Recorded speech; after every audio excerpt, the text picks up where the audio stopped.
Okay, so get this. Hmm. Want to talk about a case that'll send chills down your spine? Oh, yeah. We're diving into the death of Amanda Peralt. Okay. And let me tell you, Yeah. what seems like a straightforward suicide, Right. it quickly unravels into something much more sinister. Oh, wow. We've got court transcripts, news reports, and even a 911 call, Uh-huh. all pointing to a story that is Yeah. way more twisted than it first appears. What's really striking about this case Yeah.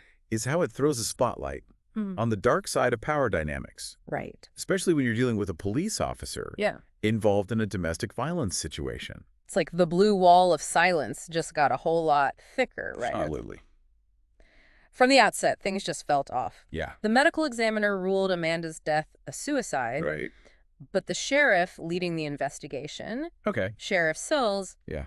he had this gut feeling that something wasn't adding up. And his instincts were spot on. Right. You see, investigators often rely Mm.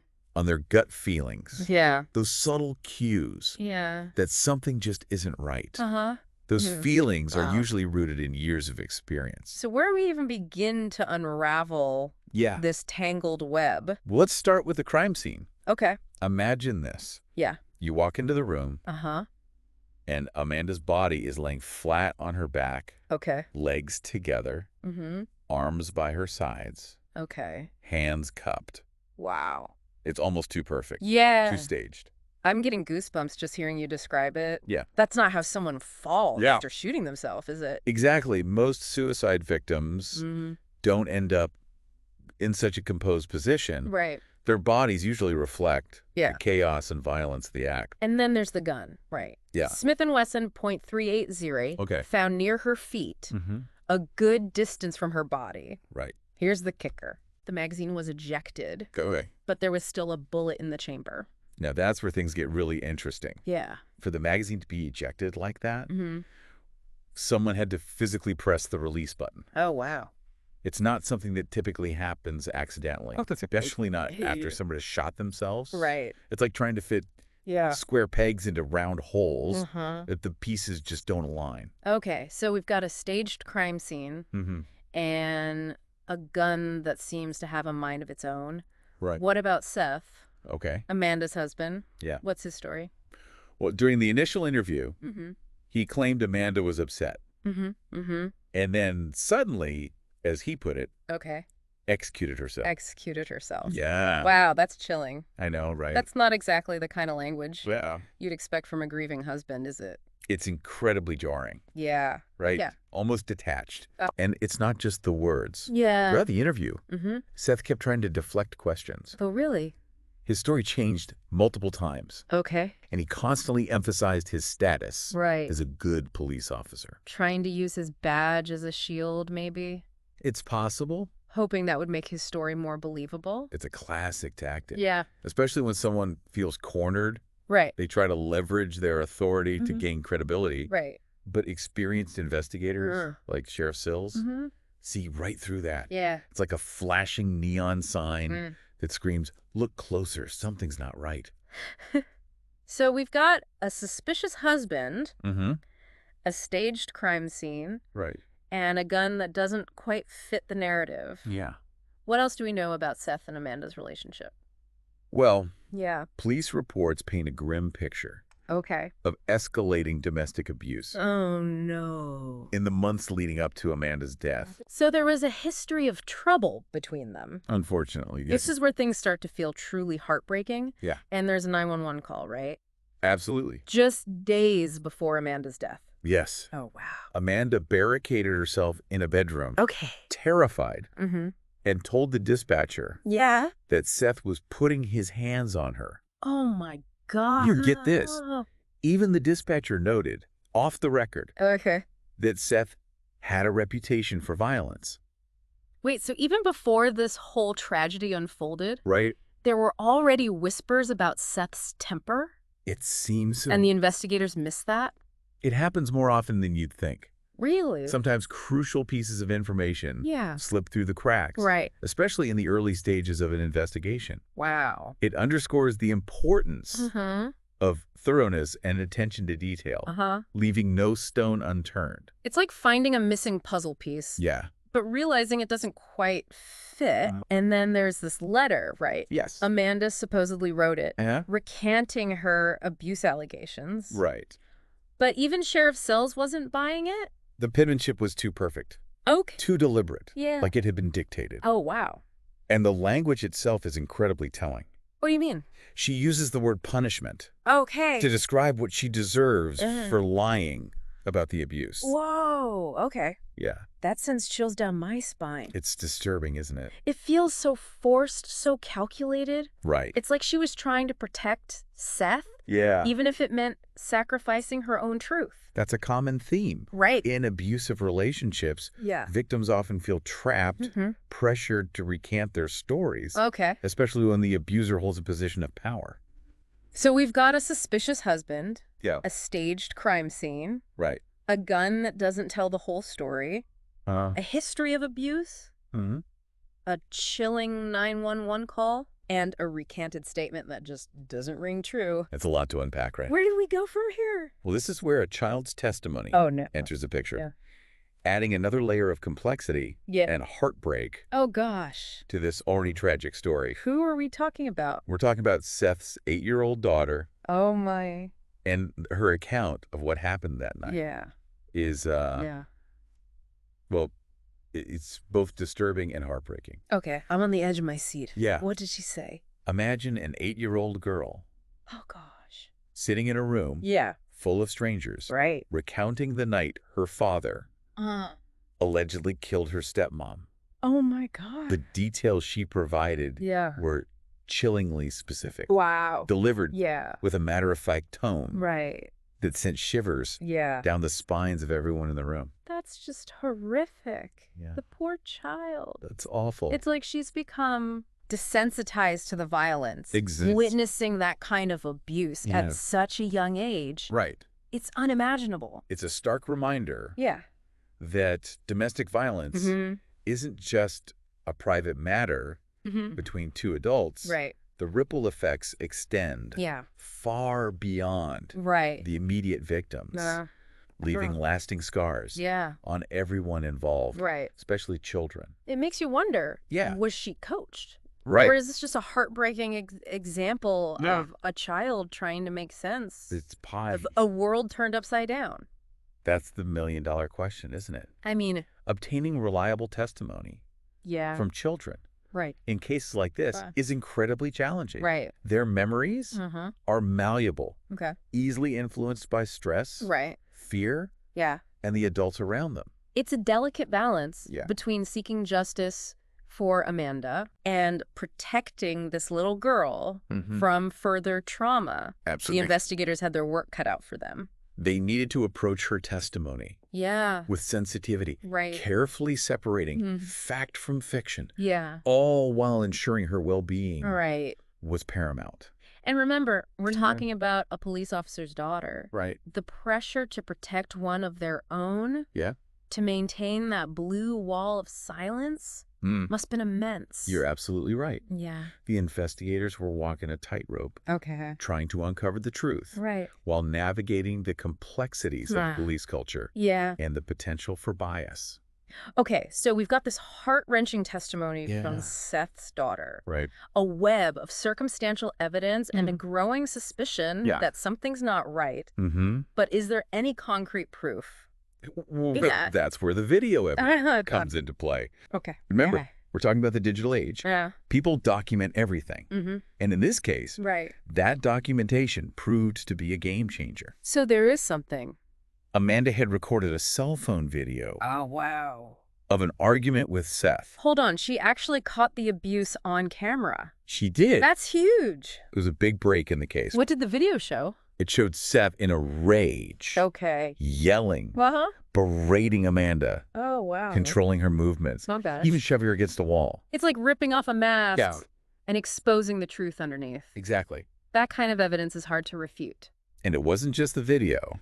Oh, really? Investigators also found photos Okay. on Amanda's phone.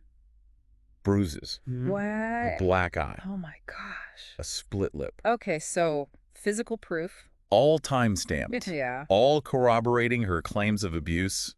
That's hard to argue with. was a digital trail of violence that Seth couldn't erase. Okay, so we've got the crime scene, the gun, the 911 call, the recanted statement, the daughter's testimony.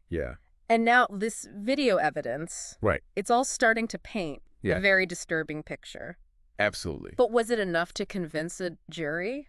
Well, the prosecution certainly thought so.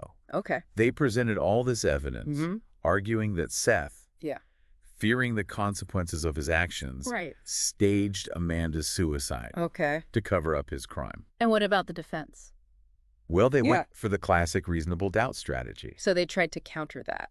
They argued that Amanda was distraught. That she was the one who was volatile. Oh, wow. That she feared ruining Seth's life and career with her abuse allegations. So they tried to flip the script? They pointed to the recanted letter as proof of her guilt and desperation. Did it work?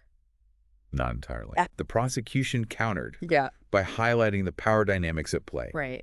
They reminded the jury that Seth was a police officer, a figure of authority, and that Amanda was likely terrified of the repercussions if she spoke out against him. They emphasized that she was isolated, controlled, and manipulated. It's like that old saying, power corrupts. And in this case, that corruption seems to have taken a very dark turn. Absolutely. But what about the unusual details at the crime scene? Wow. Yeah. The gun. The magazine, the way Amanda's body was found. Surely the defense had some explanation for that. They did. They brought in an expert witness who testified that the gun was prone to malfunctions, that the magazine could have ejected accidentally. They suggested that Amanda might have moved the gun herself after shooting herself. But wouldn't that have been incredibly difficult? That's what the prosecution argued. They called the defense's theory implausible. Pointing out the lack of blood splatter or any other physical evidence to support the idea that Amanda had moved the gun. They maintained that the scene had been deliberately staged to look like a suicide. So we've got two competing narratives. Both with their own set of facts and interpretations. Absolutely. It must have been a real nail-biter for the jury. It was a tough case. Who did they believe? Well, there's one more twist in this story that we haven't discussed yet. What's that? The jailhouse confession. Oh, right. I almost forgot about that. It's a crucial piece of the puzzle. This is where things get really murky. Exactly. A jailhouse informant, Jack Falk, claimed that Seth had confessed to him while they were sharing a cell block. According to Falk, Seth admitted to killing Amanda. Oh, my gosh. And staging the scene to look like a suicide. Wow. That's explosive. It was a bombshell. Did the jury believe him? That's the tricky thing about jailhouse confessions. They're notoriously unreliable. Informants often have their own agendas. Hoping to get a reduced sentence. Or some other benefit. In exchange for their testimony. So the defense must have had a field day with that. Absolutely. Casting doubt on Falk's credibility. They tore Falk apart on the stand, highlighting his lengthy criminal history. His history of lying and manipulation.